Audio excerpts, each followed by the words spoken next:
I still remember the weight of that morning, the kind that pressed against your chest before you even got out of bed. The city skyline outside my penthouse window was painted in soft shades of gold, but to me it felt gray. It had been 3 years since Iqra passed away, yet every sunrise still felt empty without her laughter echoing through the apartment. I had built an empire since then, Ayan Enterprises, one of the biggest corporate firms in the country. People called me a visionary, a leader, even a machine. But they didn't know that behind the crisp suits and cold boardroom tone was a man who still carried a broken heart in his briefcase. That day, I had an important investor meeting. I put on my silver tie, the one Iqra had gifted me on our last anniversary, and slipped her old locket into my pocket, a habit I never skipped. The locket was shaped like a heart, engraved with her name. Inside it was a tiny photo of her smiling face and a lock of her hair. That was all I had left of her.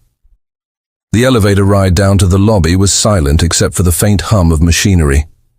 My reflection in the elevator mirror looked perfect, but I knew the man staring back was far from it. As I stepped out into the parking area, the janitor was mopping the marble floor with his small daughter beside him. She couldn't have been more than 5 or 6, 2 small ponytails bouncing as she tried to help her father. Her laughter filled the quiet space, and for a split second, I felt something I hadn't felt in a long time: peace. I gave her a small smile and walked past, distracted by a call from my secretary. My mind was already buried in deadlines, projections, and profits. I didn't even notice when something slipped from my pocket.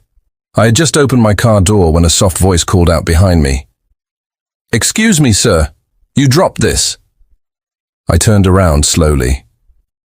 The little girl was standing there, holding something in her tiny hands. My breath caught in my throat when I saw what it was: Iqra's locket. For a moment, everything around me froze, the sound of cars, the chatter from the guards, even my heartbeat. The locket gleamed in the sunlight, and suddenly the years melted away. I could almost hear Iqra's voice whispering my name again.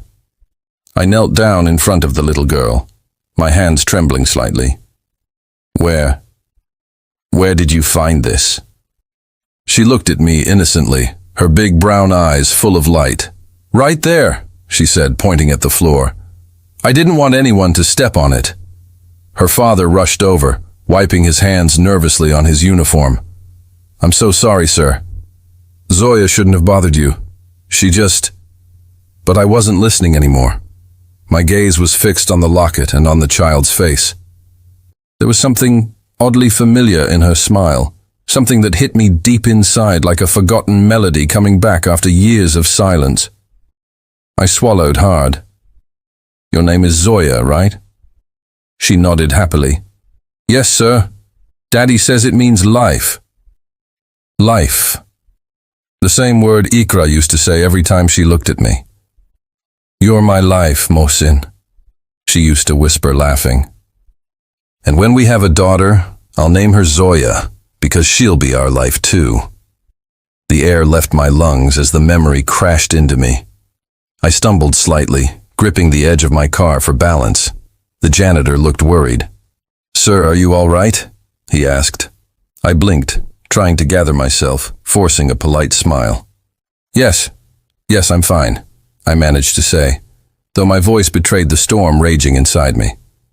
I took the locket gently from Zoya's hands, but my fingers brushed hers, and again, that same strange warmth. A sense of something familiar. "Thank you, Zoya," I said softly. "You've returned something very precious to me." She grinned. "Mommy says we should always help people." I froze again.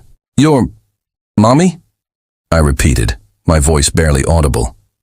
The janitor hesitated, looking down. "She doesn't see her mother often," he muttered. "She works in another city." But the way his eyes shifted told me there was more to that story. Before I could ask further, my phone rang again, my assistant reminding me about the investors waiting upstairs. I nodded faintly, though my mind was nowhere near business now. As I got into my car, I glanced once more at the little girl through the window. She was giggling again, her small hands waving as if nothing had happened. But I couldn't shake the feeling that this encounter wasn't accidental. There was a strange pull in my chest, as if fate had just opened an old wound to show me something I wasn't ready to see. And for the first time in years, I whispered her name aloud, like a prayer escaping my lips. Iqra. That night, I sat in my office long after everyone had gone home. The city lights flickered outside the tall glass windows. But I couldn't focus on anything. Not the files stacked on my desk. Not the sound of the ticking clock. All I could see was that little girl's face. Her soft voice still echoed in my ears. You dropped this, sir. And her name, Zoya, Iqra's favorite name. The name we had chosen for our daughter who never got the chance to be born. I pulled the locket out of my pocket and opened it slowly. Her smile looked back at me from that tiny photograph inside, the same radiant, peaceful smile I had fallen in love with 10 years ago. But tonight, something felt different. The moment I had seen Zoya, it was like a door in my memory had opened. Her eyes, her smile, her way of talking, it all felt like Iqra. It couldn't be. Iqra was gone. She had died in that car accident. I was there when they told me her body couldn't be recovered completely from the wreckage, and yet, something deep inside me whispered, not everything is as it seems. I rubbed my temples and leaned back in my chair. Maybe it was just my loneliness playing tricks on me. Maybe I was just imagining things, but I couldn't ignore the strange coincidence. The locket I always carried with me, slipping out right in front of a girl who shared my late wife's eyes and her name choice. The next morning, I reached the office earlier than usual. The janitor was already there mopping the hallway. His daughter was sitting nearby, drawing something on a piece of paper with crayons. When she noticed me, she jumped up with that same bright smile. "Good morning, sir," she chirped. I smiled faintly. "Good morning, Zoya." Her father immediately looked nervous. "Zoya, don't disturb sir while he's busy," he said, bowing slightly. "No, it's all right," I interrupted. "She's not disturbing me." I walked closer. Zoya was holding a piece of paper. "What are you drawing?" I asked. She turned the paper around. It was a drawing of a man, a woman, and a little girl standing together under a blue sky. She pointed at them one by one.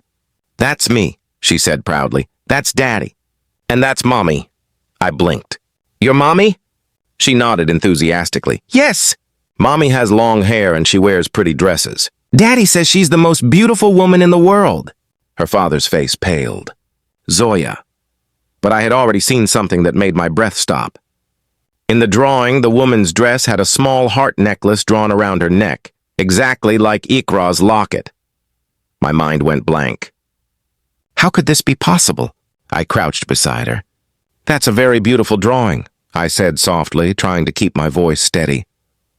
"What's your mommy's name, Zoya?" She smiled shyly. "Mommy's name is Iqra." The world around me stopped spinning. I could feel my heart pounding in my ears. Her father froze, his mop slipping from his hands. He looked at me with wide, terrified eyes, as if I'd just discovered something he'd been hiding for years. "I think I need to talk to you," I said quietly, standing up. My voice was calm, but my hands were trembling. He nodded slowly, knowing there was no way out of the conversation now. "Yes, sir. Maybe we should." We walked toward my office. Zoya stayed outside, happily humming to herself, unaware of the storm that was about to begin inside those glass walls. I gestured for him to sit. "Tell me the truth," I said, leaning forward. "Your daughter's mother? Her name is Iqra?" He looked down at his hands. "Yes, sir," he said after a long silence. "But please, it's not what you think." My voice hardened. "Then what is it?" "Because that locket she returned to me yesterday," I placed it on the desk, "belonged to my wife. My late wife. And your daughter knew her name." He took a deep breath, his eyes glistening. "Sir, Iqra didn't die."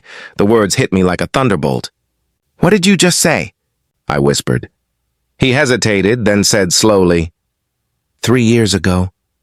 After that accident, she was brought to a small clinic near the highway. She survived, but she lost her memory. She didn't know who she was. I found her there. My heart was racing. "You're lying," I said, though my voice shook. He shook his head. "No, sir. I swear on my daughter's life I'm not." Iqra was hurt, scared, and alone. She didn't remember anything, not her name, not her past. I took her in because she had no one. Later, we got married. We didn't have much, but we built a small life together. Until she disappeared again 2 years ago. I thought she might have gone back to find her old life. My vision blurred. I could barely breathe. "So you're saying, she's alive?" He nodded slowly. "Yes, sir. Or at least, she was." I stood up, pacing the floor, my mind spinning in chaos. If what he said was true, then Iqra, the love of my life, was out there somewhere.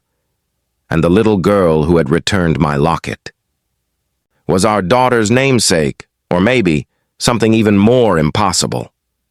I looked back at him, my eyes burning with 1,000 questions. "Where is she now?" He hesitated. I don't know, but Zoya sometimes dreams about her. She says Mommy promised she'd come back someday. Outside the glass wall, Zoya was laughing, showing her drawings to the receptionist. And for the first time in years, I felt something powerful rise inside me. Not pain, not grief, but hope. For the next few days, I couldn't focus on anything. Not the meetings, not the reports, not even the people around me. My entire world had shifted in one conversation. Iqra. Alive? The thought alone sent shivers down my spine. I replayed every word the janitor had said, every detail of that morning. Every glimpse of little Zoya's smile, a smile that now felt like a bridge between my past and the life I'd lost. At night, I barely slept. My mind was haunted by questions. If she survived, why didn't she come back? Did she really lose her memory? Or was there something she didn't want me to know? I needed answers. The next morning, I called my personal investigator, Asim, a man I trusted with the most delicate matters. "Asim," I said over the phone, my voice low and tense, "I need you to find someone. Name Iqra. She was declared dead in a car crash 3 years ago near the M2 highway. But I have reason to believe she's alive." There was silence on the other end. Then Asim replied, "Understood, sir. I'll start right away." That day I went down to the maintenance room, something I hadn't done before. The janitor, Bashir, looked surprised to see me there. "Sir, you didn't have to come down here," he said nervously. "I needed to," I replied. "I need to understand everything you know about Iqra, from the day you found her." He sighed, setting aside his tools. "It was a stormy night," he began. "I was on my way home from my night shift when I saw a wrecked car near the old bridge.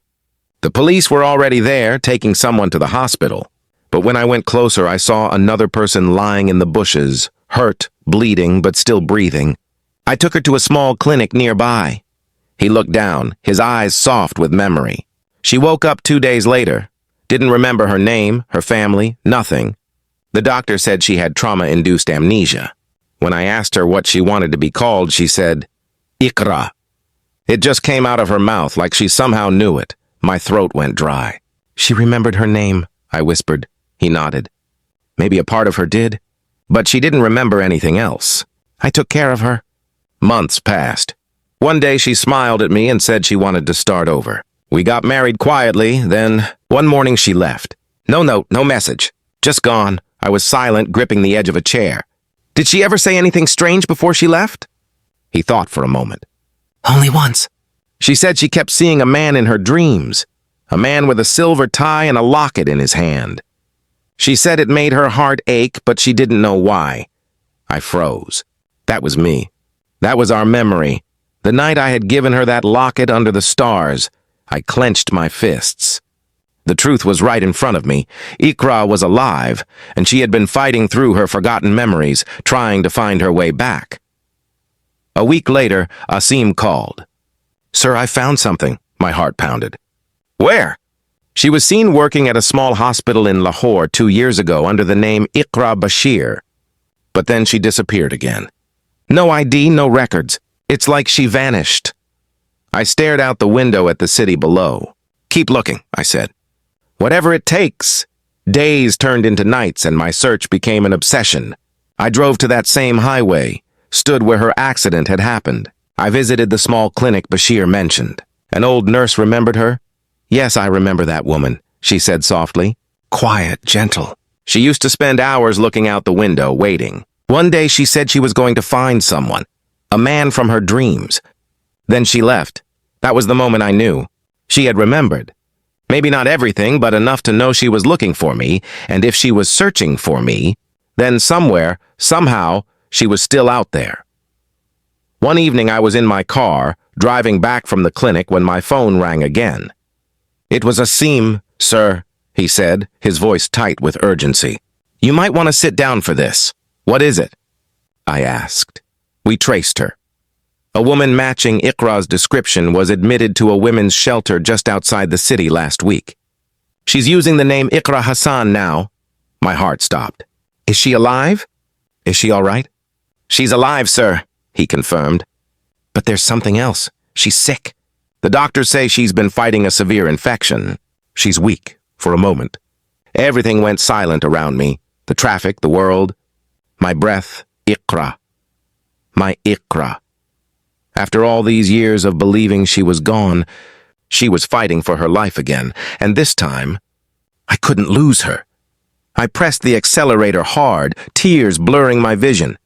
"Send me the address," I said. "I'm going to her. Right now." When I reached the shelter, my hands were trembling so badly I could barely open the door. The nurse at the front desk looked startled as I asked, "Iqra Hassan, where is she?" She led me down a quiet hallway to a small room. The door was half open, and inside, a frail figure lay on the bed, her face pale, her hair shorter than I remembered. But the sight of her made my heart stop. Iqra. Even in her weakness, she looked beautiful, fragile but alive. I stood there, afraid to breathe, afraid she'd disappear again if I moved too fast. After 3 years of grief, guilt, and emptiness, there she was. I whispered her name, my voice breaking. "Iqra!" Her eyes fluttered open, slowly turning toward me. And when our gazes met, I saw confusion at first, then shock, and then tears. Her lips trembled as she whispered, "Mohsin?" When she said my name, Mohsin, I felt something inside me shatter. For 3 years I'd been living like a man made of stone, but in that moment, every wall I had built around my heart came crashing down. I took a trembling step forward. "Iqra, it's me." She blinked slowly, her eyes wet and wide. Her voice was soft, fragile, full of disbelief. I remember that name. You used to wear a silver tie." A small broken laugh escaped my throat. "Yes, the one you gifted me on our last anniversary." Her hand went instinctively to her chest, the place where her locket used to hang. She looked at me and her breath hitched. "My locket." "Do you still—" I reached into my pocket and pulled it out. The same locket Zoya had returned to me just days ago. "It never left me," I whispered. "Not once." Her lips trembled and tears streamed down her face. "I thought I was dreaming about you. Every time I closed my eyes, I saw your face. But when I woke up, everything was blank. I didn't know what was real anymore." I knelt beside her bed, holding her hand gently. "You were real, Iqra. You always were. You came back to me, even if you didn't remember. For a long time, we just sat there. The silence between us heavier than words, yet filled with everything we'd lost and everything we'd found again." Then she whispered something that made my heart skip. "Mohsin, there's something I need to tell you." "About Zoya," I looked up sharply. "Zoya?" She nodded weakly. "She's my daughter." For a second, the world tilted. My mind couldn't process what she'd just said. "What?" I breathed. Tears glistened in her eyes. "When I woke up in that clinic, I didn't remember anything, not even my own name. But a few months later, I found out I was pregnant. The doctor said the trauma had affected my memory, but not my body. I didn't know who the father was. I only knew one thing, that the name Mohsin made my heart ache in a way nothing else did." She smiled faintly through her tears. "So when my daughter was born, I named her Zoya, because somewhere deep down I remembered us talking about that name." I stared at her, my heart thundering in my chest. "Iqra, you're saying—" She nodded slowly. "Zoya is our daughter, Mohsin," I felt my whole world shift. My knees went weak, my hands trembling as I covered my face, trying to hold back the wave of emotions crashing over me. All this time, the locket, the little girl, the familiar smile, the name.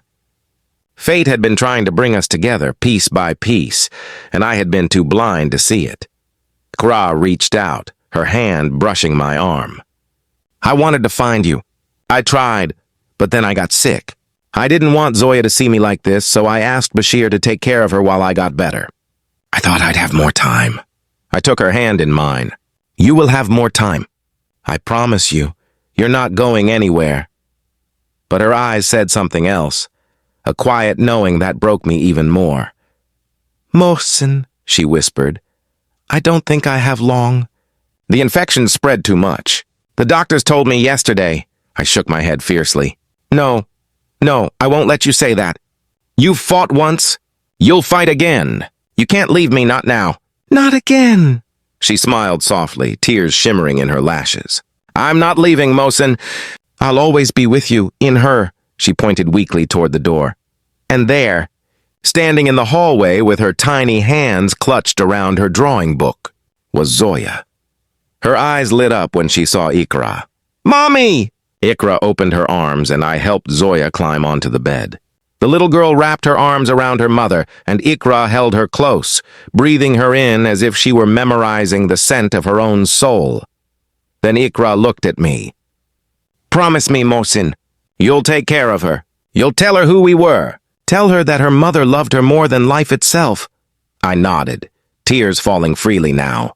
I promise. I swear it, Iqra. She smiled one last time, her fingers brushing the locket in my hand. Keep it with her when she grows up. It belongs to her now. Her voice grew faint. You dropped this once. But now you've found everything again. And with that whisper, she closed her eyes, her hand still in mine, her daughter still in her arms. The monitor beside her bed slowed, and then fell silent. I broke. I cried like a man who had lost everything, yet somehow found a piece of heaven in that moment. A week later, I stood on the terrace of my home, the evening sun glowing gold across the sky. Little Zoya ran around the garden laughing, her laughter echoing like Iqra's once did. Around her neck hung the same silver locket that had brought us back together. She ran up to me, tugging my sleeve.